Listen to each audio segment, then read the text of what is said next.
Damos paso a los analistas, analizamos todas estas cuestiones de la mano de los expertos. Ya tenemos a Adrián Celaya, presidente de ECAE Group, Ezequiel Vistoletti, doctor en Ciencia Política, profesor de Relaciones Internacionales en Alemania, y Francisco Javier Martínez López, analista internacional de Geopolítica y Geoeconomía. ¿Qué tal? Muy buenas, Ezequiel, Adrián, Francisco Javier, muchas gracias por estar por aquí. Hola, ¿qué tal? Hola a todos. Un placer. Muy buenas tardes. Bueno, pues muchos temas que tenemos que analizar.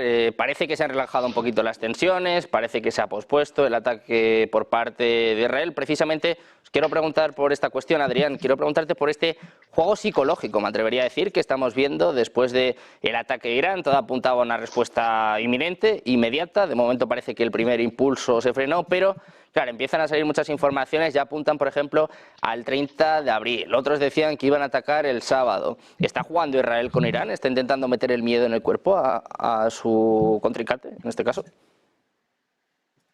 No creo que sea el objetivo fundamental de ese retraso.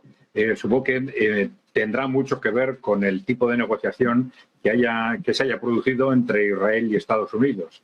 Y Israel estará necesariamente pensando, por un lado, en aspectos de carácter operativo, es decir, cuáles son sus estrategias y esas estrategias en concreto qué tipo de preparación técnica requieren, ¿no? Y por otro lado, en cuáles sean los condicionantes que le ha puesto Estados Unidos, en qué medida los están o no negociando de alguna forma antes de dar el paso. En principio, el hecho de que pase tiempo suele ser positivo en este tipo de situaciones porque parece que facilita amortiguar la tensión y hace, digamos, disminuir las probabilidades de una respuesta agresiva, ¿no?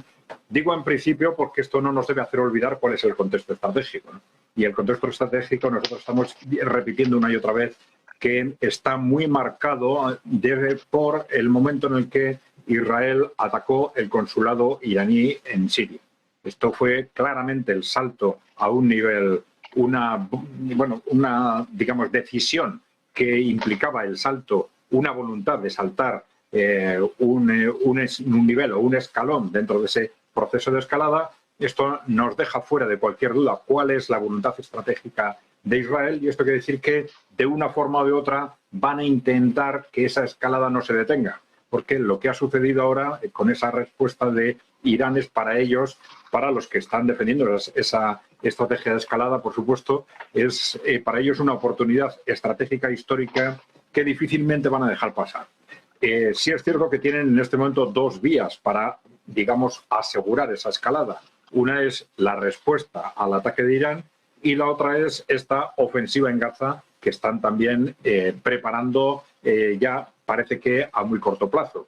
Cualquiera de las dos vías puede permitirles, desde el punto de vista de su propia reflexión estratégica, asegurar la escalada, es decir, obligar a la otra parte a una reacción que le llegue al final a esa escalada regional o incluso mundial. Pero está claro que en este momento que la apuesta estratégica de Israel, del gobierno de Netanyahu, es esa, y yo creo que no nos podemos olvidar de ese contexto cuando analizamos hechos concretos como puede ser el que pasen unos días antes de tomar una decisión, o el que se esté mirando más, se empiece a mirar más que esa respuesta a lo que puede hacer Israel en el frente de Gaza.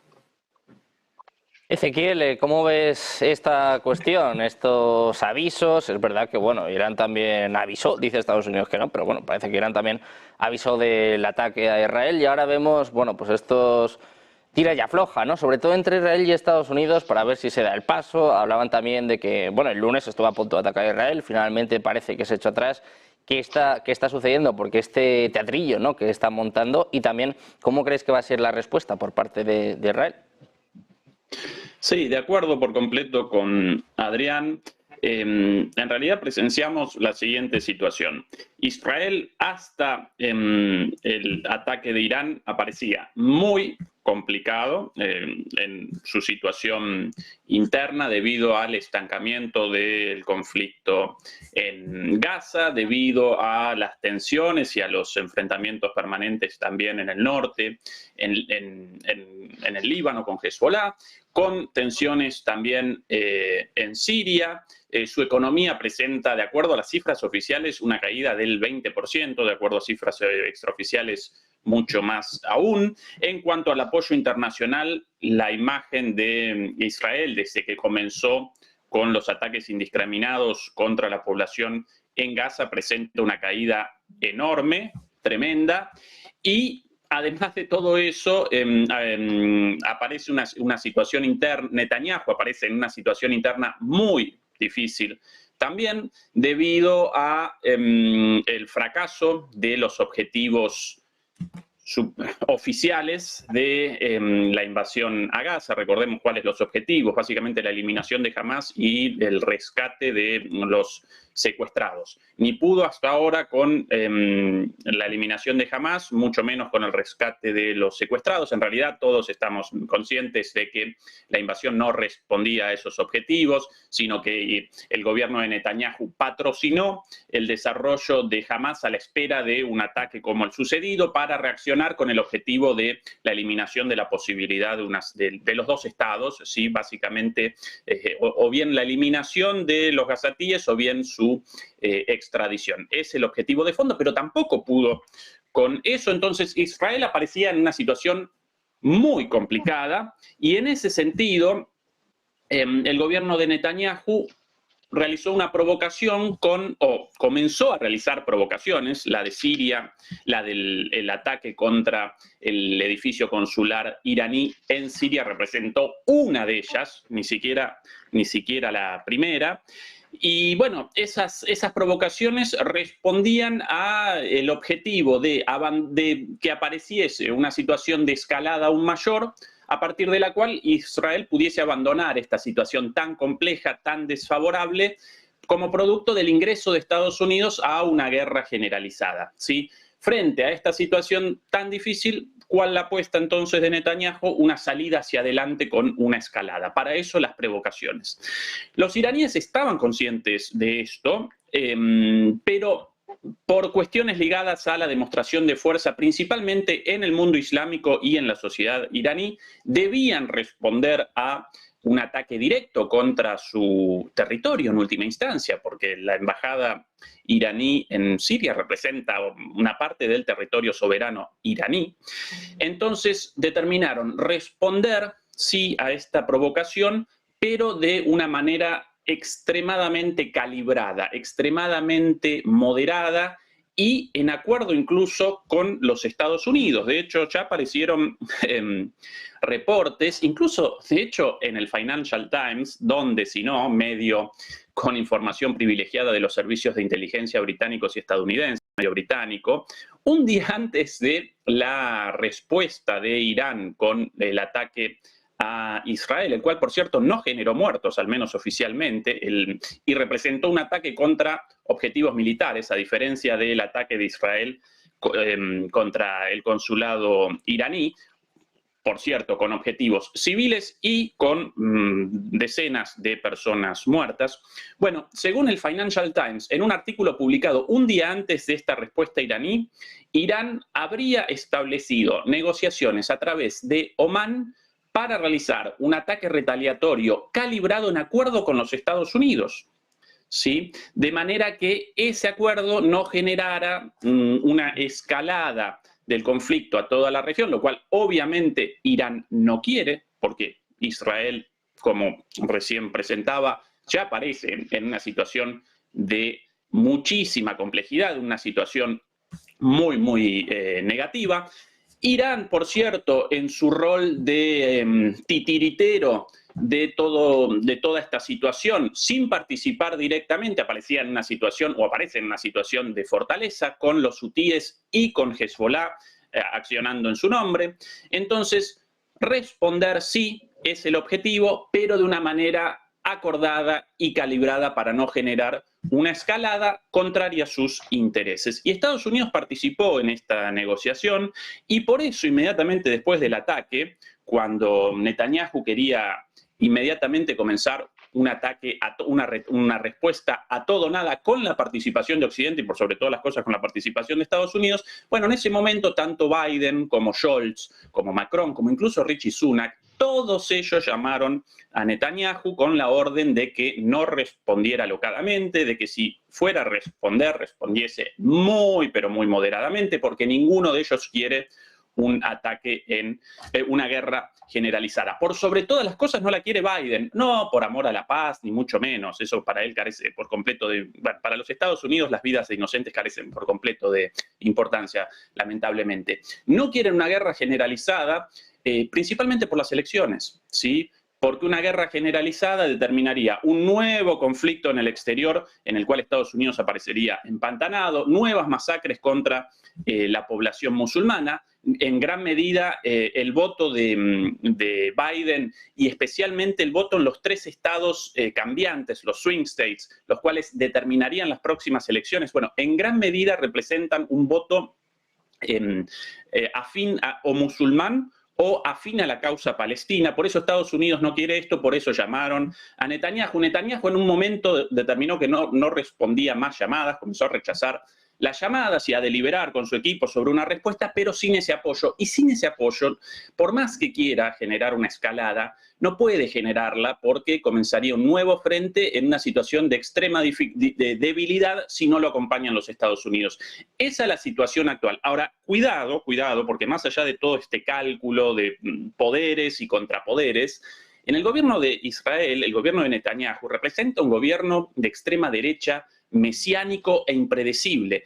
Aún sin el apoyo explícito de Estados Unidos y de Europa, podría de todos modos comenzar una escalada sin el más mínimo sentido, casi suicida, pero aún así como una suerte de fuga hacia adelante o como una especie de locura dentro de esta ideología propia de los partidos constitutivos del gobierno de extrema derecha de Netanyahu, con Netanyahu, el Likud, pero además con ortodoxos y con supremacistas israelíes. Entonces, en principio, no va a comenzar Israel una respuesta fuerte, pero cuidado porque siempre pueden aparecer locuras o cisnes negros, más aún proveniendo de esta gente. Esa para mí la situación actual. Yo realizo por lo menos esa lectura de lo sucedido antes, ahora y de lo que vamos a presenciar en las próximas semanas. Ahora, Ezequiel, es que acabas de comentar precisamente una de las claves, ¿no? Por un lado está Netanyahu, es cierto que, bueno, ha recibido todo tipo de llamadas, de hecho, terminaba descolgando al propio Sunak, ¿no? Yo creo que ya estaba cansado de tantas llamaditas, decía incluso ayer que, bueno, pues que agradecía mucho todos los consejos, pero que la última decisión la iba a tomar Israel. La cosa es si la decisión la toma Netanyahu, lo hemos explicado muchas veces en Ojos Televisión, está en una situación complicada, juicios por corrupción, tiene además el apoyo de este partido que bien estabas comentando, Ezequiel, y tiene sobre todo a su ala derecha, nunca mejor dicho, pues a 2 personajes, tanto Smotrich como Ben-Gvir, que están tirando de él. Claro, estábamos pendientes de cómo iba a ser la respuesta. Ayer salieron los 2, tanto Smotrich como Ben-Gvir, diciendo, bueno, pues que tienen que hacer temblar a Irán, que tiene que ser un ataque monumental. Francisco, quiero preguntarte por esta cuestión. ¿Hasta dónde pueden tirar de Netanyahu? Porque por un lado, Occidente le está frenando, está claro que no quieren una escalada, bastante tiene también el pobre Biden con lo que tiene ya, pero claro, tanto Smotrich como Ben-Gvir están tirando de Netanyahu y le pueden poner también a una posición muy complicada, que es que tiene problemas fuera, pero también dentro, ¿no?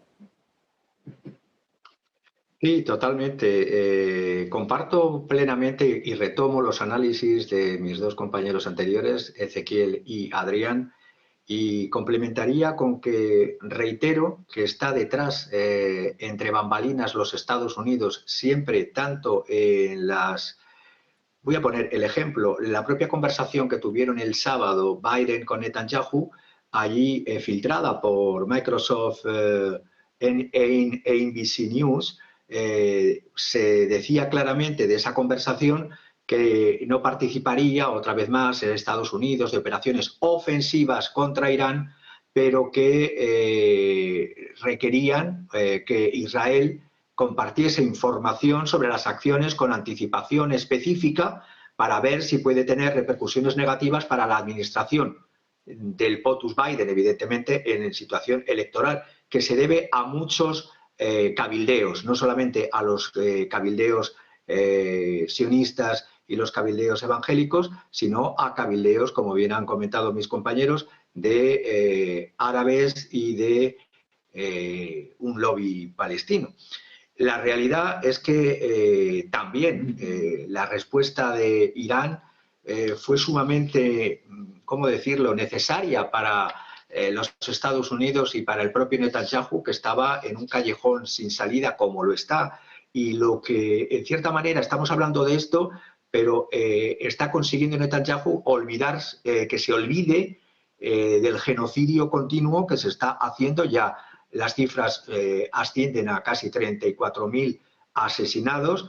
Y claro, mientras que se habla de esto entre bambalinas, en que si van a atacar o no van a atacar, Israel necesitaba la respuesta sí o sí para encubrir estos crímenes continuos en Gaza, y lo que se está ahora por parte tú has comentado que hay parte del gabinete de Netanyahu, Smotrich, Ben-Gvir, pero también están los que aparentemente son menos extremistas. Para mí es todo el gabinete, como Jared, como el propio Netanyahu, que de moderado tiene muy poco. Y por parte de Irán se está señalando claramente en el discurso que han hecho el día 17, el día justamente pasado, que era el día del Ejército Nacional iraní en Teherán, también señaló Irán que el más pequeño ataque de Israel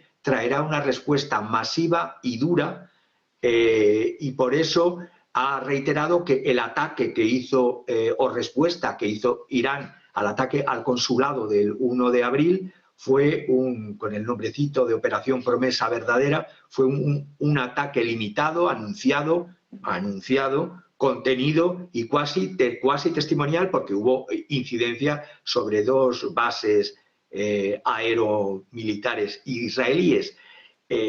Yo lo que estoy viendo es que la situación la contención hasta ahora que estaba teniendo estratégica Irán puede saltar por los aires. La contención que también están teniendo, o de moderación, Hezbollah, porque ha habido asesinatos continuados a 270 miembros de Hezbollah asesinados por Israel, y de entre ellos 25 miembros de la llamada unidad de élite Radwan, como Wissam Tawil, o el último de Ismail al-Sin a finales de marzo, que era un comandante de una unidad antitanques en el Líbano. Claro, todo esto, las Naciones Unidas callan siempre que hay ataques a países como el Líbano, como Siria. Debe ser que forman parte del derecho natural que tiene el Estado de Israel a atacar a sus vecinos sin ningún límite. Lo mismo con las administraciones americanas y con la administración del POTUS Biden. Dice que no va a seguir al gobierno Netanyahu en un ataque, en una ofensiva, pero no pone límites a su apoyo férreo. Es decir, lo curioso es que los buques de guerra iraníes se están desplegando en el Mar Rojo. Se está diciendo que es para proteger la fragata Yamarán, creo que se llama Yamarán, está presente en el Golfo de Adén. Se dice por el momento para proteger el tráfico comercial, pero yo veo que la situación se está tensando cada vez más, y los estados de la región, cuando se dice que no han sido advertidos, siempre son advertidos. Los Estados Unidos están entre bambalinas siempre midiendo los tiempos, pero como han dicho mis compañeros, los tiempos pueden salirse, perdonad que utilice esta expresión, puede salirse todo de madre cuando estamos, ¿cómo decir?, cuando las poblaciones, que yo los diría que son leones sufrientes, están gobernados por burros, y cuando los burros tiran de los gobiernos, evidentemente puede pasar cualquier cosa.